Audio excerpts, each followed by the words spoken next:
Hello students, in the previous video we have discussed the circuit symbol of operational amplifier and little bit regarding differential amplifier. Okay, so we have defined this differential amplifier, which is also called as difference amplifier, or it is also called as emitter coupled amplifier. Okay, so in this video we will come to know why we call this one as emitter coupled amplifier. Okay, so last video circuit diagram ನೋಡಿದೀವಿ, but ಈಗ ಏನು ಮಾಡ್ತೀನಪ್ಪ ಅಂದ್ರೆ that I will draw that one, okay, because it is very important to draw the circuit. So for that one only I dedicate this video, so to draw this differential amplifier, right? So basically it consists of two identical transistors, okay, two identical transistors Q1 and Q2 ಅಂತ ಏನು ಬರ್ದಿದ್ವಿ, so they are identical. So identical in terms of all the practical or technical aspects, okay. So ಅವೆರಡು ಕೂಡ ಒಂದೇ part ನಂಬರ್ದಾಗಿರ್ಬೋದು, ಮತ್ತು ಅವುಗಳ amplification factor ಏನೈತೆ, so they will be same and they operate at the same time ಅನ್ನೋ ಒಂದು ideal concept ಮೇಲೆ ನಾವು ಇಲ್ಲಿ ಹೇಳ್ಕೊತೀವಿ. So these two transistors are identical in nature in all the aspects, okay. So we take those transistor Q1 and Q2, okay. So ಕರೆಕ್ಟಾಗಿ ನಾನು ಯಾವ ರೀತಿ ಇಲ್ಲಿ ಡ್ರಾ ಮಾಡ್ತೀನಿ ಅದೇ ಥರನೇ ನೀವು ಡ್ರಾ ಮಾಡಿ. that is the easier way, okay. It is not a correct way or incorrect way, that is the easier way to draw that circuit, okay. Draw them in such a way that their emitter terminals come in the same side and collectors also. So Q1 and Q2, they are identical transistors, NPN transistors, both are NPN transistors. Make these emitter terminals common, okay. Then connect a resistor to this emitter terminals. Call this one as RE, that is emitter resistor, okay. This is emitter side. Then in the collector side you connect two resistors to each collector terminal. I call this one as RC1, that is collector resistor of Q1. Let us call this one as RC2, collector resistor of Q2, okay. Make these terminals are of the RCs common, and we'll see this, okay. So everything, okay, is a differential amplifier circuit, okay. In detail kodana. So this is V1, this is V2, that is ಎರಡು terminal ಇರುತ್ತಲ್ವಾ differential ಆಂಪ್ಲಿಫೈರ್ಗೆ. So differential ಆಂಪ್ಲಿಫೈರ್ನ ಒಂದು general block diagram ಈ ಥರ, okay. Overall op ಆಂಪ್ನ diagram ನೋಡಿದ್ವಿ. So ಈಗ ನಾನು ತೋರಿಸ್ತಾ ಇರೋದು ಡಿಫರೆನ್ಷಿಯಲ್ ಆಂಪ್ಲಿಫೈರ್ನ circuit symbol, okay, circuit symbol. So ಇದು V1, ಇದು V2 ಅಥವಾ ಟರ್ಮಿನಲ್ 1, ಟರ್ಮಿನಲ್ 2, ರೈಟ್. ಸೊ ಅದೇ ಥರ you take output across to collectors, okay. So V01, V02 ಅಂತ ಕರಿತೀವಿ. Will discuss that one later. So this is what symbol, block diagram ಅಂತಾನು ಕರೀತಾರೆ, circuit symbol ಅಂತಾನು ಕರಿತಾ ಇದ್ದಾರೆ. ಸೊ ಸರ್ಕ್ಯೂಟ್ ಸಿಂಬಲ್ ಅಂತ ಕರೆದ್ರೆ it is more appropriate. So circuit symbol of differential amplifier, okay. Differential ಆಂಪ್ಲಿಫೈರ್ಗೆ ಪರ್ಟಿಕ್ಯುಲರ್ ಆಗಿ ಒಂದು ಸರ್ಕ್ಯೂಟ್ ಸಿಂಬಲ್, ಓಕೆ. ಸೊ ಇಷ್ಟು ಅರ್ಥ ಆಯ್ತು ಅಂತ ಅನ್ಕೊಂತೀನಿ. ಈಗ ಏನು ನೋಡಿ, ಪ್ಲಸ್ VCC ಬಯಾಸಿಂಗ್ ವೋಲ್ಟೇಜ್, ಇಲ್ಲಿ ಮೈನಸ್ VEE, ಓಕೆ. ಪ್ರೀವಿಯಸ್ ನಾನು ಸಿಂಬಲ್ ಎಕ್ಸ್ಪ್ಲೇನ್ ಮಾಡ್ಬೇಕಾದ್ರೆ ನಿಮ್ಗೆ ಹೇಳಿದೆ ಯಾಕೆ ಪ್ಲಸ್ VCC ಮೈನಸ್ VEE ಅಂತ ಬರಿತೀವಲ್ಲಿ ಅಂತಂದೇಳಿ. ಸೊ ಇಲ್ಲಿ ನೋಡಿ, basically this voltage source, biasing voltage source is internally connects to emitter terminals of the transistors. That's why here EE, emitter terminal connect ಆಗಿದೆ. VCC, ಇಲ್ಲಿ CC ಅಂದ್ರೆ ಎರಡು ಕಲೆಕ್ಟರ್ ಟರ್ಮಿನಲ್ ಅದಕ್ಕೆ 2C, ಅಥವಾ ಎರಡು ಎಮಿಟರ್ ಟರ್ಮಿನಲ್ ಅದಕ್ಕೆ 2E ಅಂತ ಅಲ್ಲ, just naming of those source supply voltage source, okay. So ಈಗ ಅರ್ಥ ಆಯ್ತು, ಓಕೆ, ರೈಟ್. ಪ್ಲಸ್ VCC, ಇಲ್ಲಿ ಏನಾಗುತ್ತಿದೆ, ಈ ವೋಲ್ಟೇಜ್ ಸೋರ್ಸ್ ನಾವು ಕನೆಕ್ಟ್ ಮಾಡ್ತಿದ್ದೀವಿ. That one is internally connects to collector terminals of Q1 and Q2, okay. ಆಯಿತು. ಇಲ್ಲಿ ಪ್ಲಸ್ ಸೋರ್ಸ್ ಇದೆ, ಇಲ್ಲಿ ನೆಗೆಟಿವ್ ಸೋರ್ಸ್ ಇದೆ ಅಲ್ವಾ. ಸೊ ಇಲ್ಲಿ ನೆಗೆಟಿವ್ ಸೋರ್ಸ್, ಇಲ್ಲಿ ಪಾಸಿಟಿವ್ ಸೋರ್ಸ್, ಈ ರೀತಿ ಯಾಕೆ ಕೊಡ್ತಿದ್ವಿ? ಇಲ್ಲಿ ಗ್ರೌಂಡ್ ಕೊಡ್ಬೋದು but depending on the application. But generally ಅಥವಾ ಜನರಲಿ ನಾವೇನ್ ಮಾಡ್ತೀವಿ ಅಂದ್ರೆ ಈ ಒಂದು ಬಯಾಸಿಂಗ್ ಸೋರ್ಸ್ ನ ಪ್ಲಸ್ VCC ಮೈನಸ್ VE ಅಂತಾನೆ ಹೇಳ್ತೀವಿ.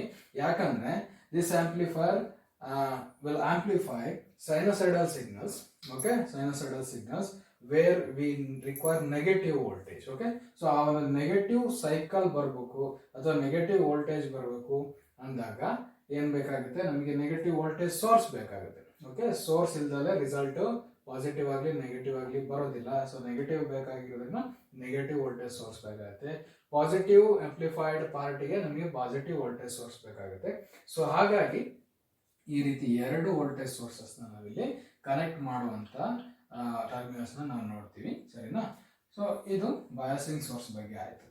ಇದು ಇನ್ಪುಟ್ ಟರ್ಮಿನಲ್ ನೋಡಿ, ಬೇಸ್ ಟರ್ಮಿನಲ್ಸ್. ಇದು Q1 ನ ಬೇಸ್ ಟರ್ಮಿನಲ್, ಇದು Q2 ನ base terminal. I think you remember the terminals of the transistors, emitter, base, collector. Similarly here emitter, base, collector, ಸರಿನಾ. So ನಾವು ಹೊರಗಡೆ ಏನ್ ಪ್ರೊಜೆಕ್ಟ್ ಮಾಡ್ತೀವಲ್ಲ, ಈ ಒಂದು input stage of the differential amplifier ಅಥವಾ ಆಪ್ ಆಂಪ್ ಅಲ್ಲಿ inverting and non inverting terminal ಅಂತ ಏನ್ ಕರಿತಿದೀವಿ, actually they are what terminals of this differential amplifier.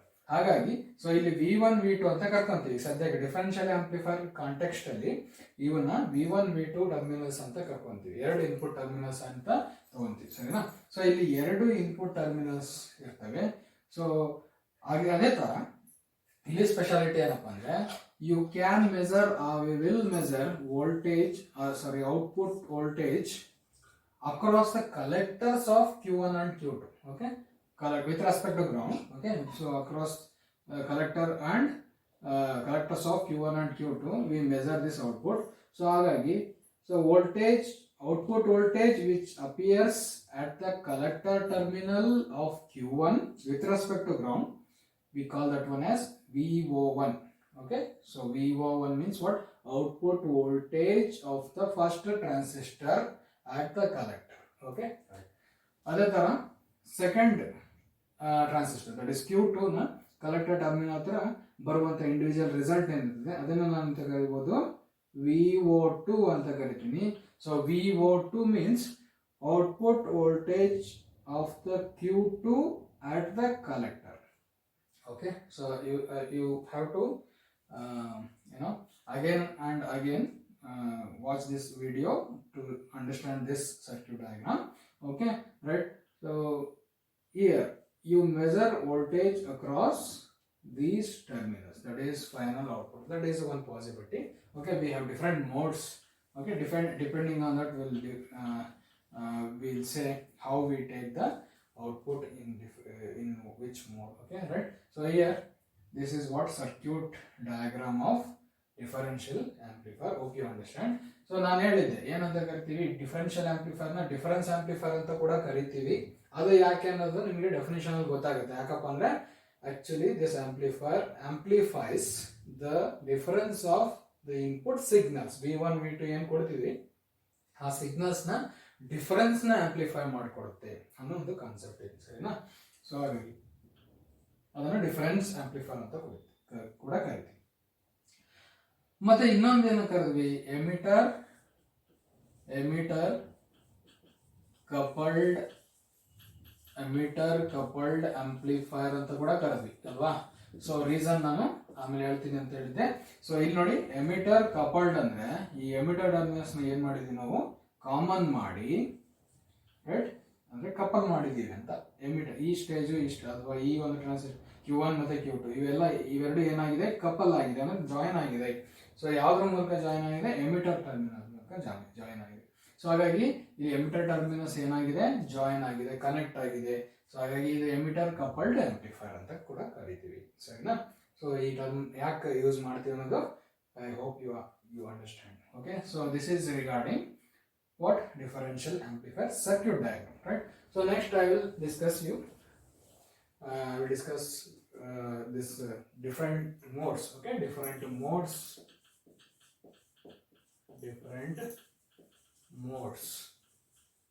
of differential differential amplifier.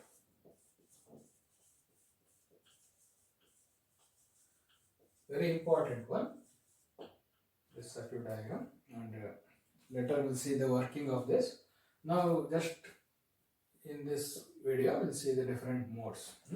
So ಈ ಮೋಡ್ಸ್ ನ ಯಾವ ರೀತಿ ಕ್ಲಾಸಿಫೈ ಮಾಡಿದೀವಿ ಅಥವಾ ಮೆನ್ಷನ್ ಮಾಡ್ಕೊಂತೀವಪ್ಪ ಅಂದ್ರೆ, ಸೊ ಇಲ್ಲಿ ನಾವು ಎರಡು ಇನ್ಪುಟ್ ಪಾಸಿಬಿಲಿಟಿ ಇದೆ, ಅದೇ ತರ ಎರಡು across the collector terminals V measure the output ಅಲ್ವಾ, right.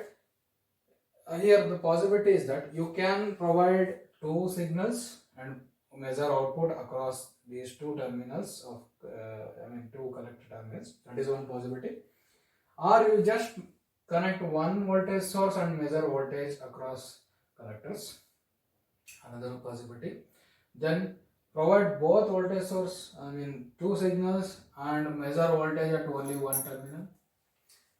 Right? So adhe tara you can provide another voltage, signal, that is V2, and don't provide V1 and measure voltage across both the terminals, right? So like this we have four possibilities, right? So ಆ possibilities ಮೇಲೆ ನಾವು ಇಲ್ಲಿ modes ಅಂತ ಅದನ್ನ mention ಮಾಡ್ತೀವಿ, right. So ಹಾಗಾದ್ರೆ ಯಾವ ತರ ಬರುತ್ತೆ ನೋಡೋಣ. ಫಸ್ಟ್ ಒನ್ ನೋಡಿ, ಎರಡು ಇನ್ಪುಟ್ ಕೊಡೋ ಪಾಸಿಬಿಲಿಟಿಯಲ್ಲಿ ಡ್ಯೂಯಲ್ ಇನ್ಪುಟ್ ಹೆಸರೇ ಅರ್ಥ ಮಾಡ್ತಾ, ಓಕೆ, ಹೆಸರೇ ಆ ಒಂದು ಇನ್ಫಾರ್ಮೇಶನ್ ಕೊಡ್ತಾ ಹೋಗುತ್ತೆ, ರೈಟ್. ಅದನ್ನ ನೀವು ಅನಲೈಸ್ ಮಾಡ್ಬೇಕಷ್ಟೇ. ಡ್ಯೂಯಲ್ ಇನ್ಪುಟ್, ಎರಡು ಇನ್ಪುಟ್ ಕೊಡ್ತೀವಿ, balanced output, okay, balanced output. So ಹಂಗಂದ್ರೆ ಏನು? Double input, double ended input, double ended output.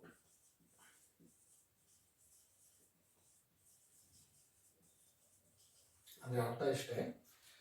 Dual input V1 V2 ಎರಡು ಸಿಗ್ನಲ್ ಕೊಡ್ತೀವಿ. ಬ್ಯಾಲೆನ್ಸ್ಡ್ ಔಟ್ಪುಟ್ ಅಂತ ಯಾವ ಕರೀತೀವಿ ಅಂದ್ರೆ, if you measure voltage across the C1 and C2 ಅಥವಾ collector terminals of Q1 and Q2, ಇದರ ಟರ್ಮಿನಲ್ಸ್ ಅಕ್ರಾಸ್ ನಾವು voltage, ಇಲ್ಲಿ ವೋಲ್ಟೇಜ್ ಮೆಜರ್ ಮಾಡಿದ್ರೆ, ಇಲ್ಲಿಂದ ಇಲ್ಲಿಗೆ ಮೆಜರ್ ಮಾಡಿದ್ರೆ ಅದನ್ನ ಬ್ಯಾಲೆನ್ಸ್ಡ್ ಔಟ್ಪುಟ್ ಅಂತ ಕರಿತೀವಿ. ಸೊ ಡ್ಯೂಯಲ್ ಇನ್ಪುಟ್ ಅಥವಾ ಅದನ್ನ double ended input, double ended output. So that is the meaning. So next one, ಹಂಗಾರೆ ಇನ್ನೊಂದು ಪಾಸಿಬಿಲಿಟಿ ಏನು? ಮತ್ತೆ ಎರಡು ಇನ್ಪುಟ್ ಕೊಡೋಣ. ಡ್ಯೂಯಲ್ ಇನ್ಪುಟ್ ಅನ್ಬ್ಯಾಲೆನ್ಸ್ಡ್ ಔಟ್ಪುಟ್,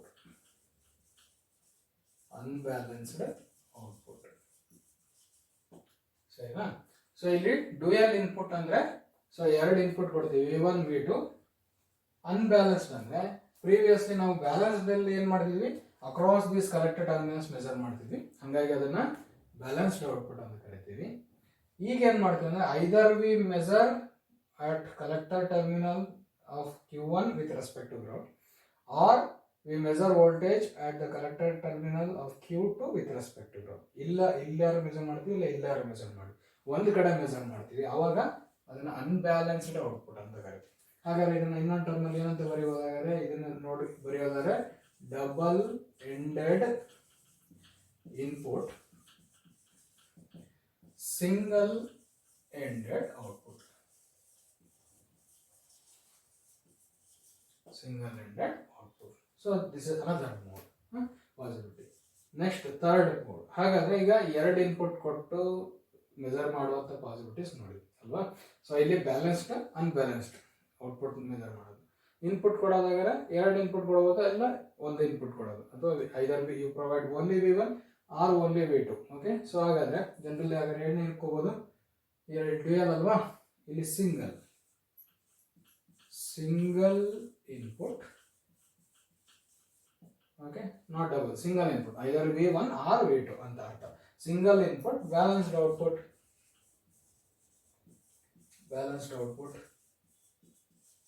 ಸರಿನಾ? V1 ಅಥವಾ V2 ಕೊಡ್ತೀವಿ, ಬಟ್ ಮೆಜರ್ ಮಾಡೋದು ಮಾತ್ರ across these two collector terminals. So in that case we call that mode as single input balanced output mode. So then it is also called as single ended input balanced, right?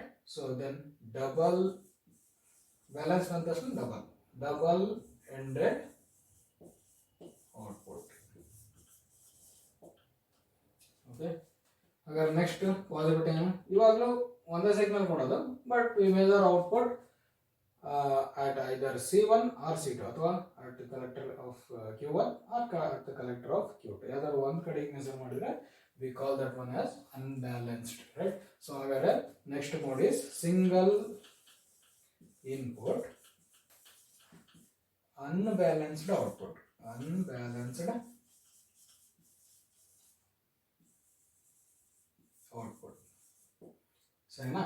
ಹಾಗಾದ್ರೆ ಇನ್ನು general term ಅಲ್ಲಿ ಹೆಂಗೆ ಹೇಳ್ಕೊಳ್ಳೋದು, ಹಾಗಾದ್ರೆ ಆ ರೀತಿ ಬರೆಯೋದಾದ್ರೆ single ended input again unbalanced, right? Single ended output, single ended output.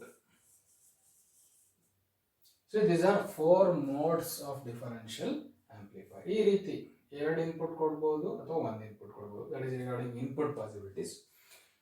ಎರಡು collector terminals across output measure ಮಾಡ್ಬೋದು, ಅಥವಾ any one of the collector terminals with respect to ground we can measure the output.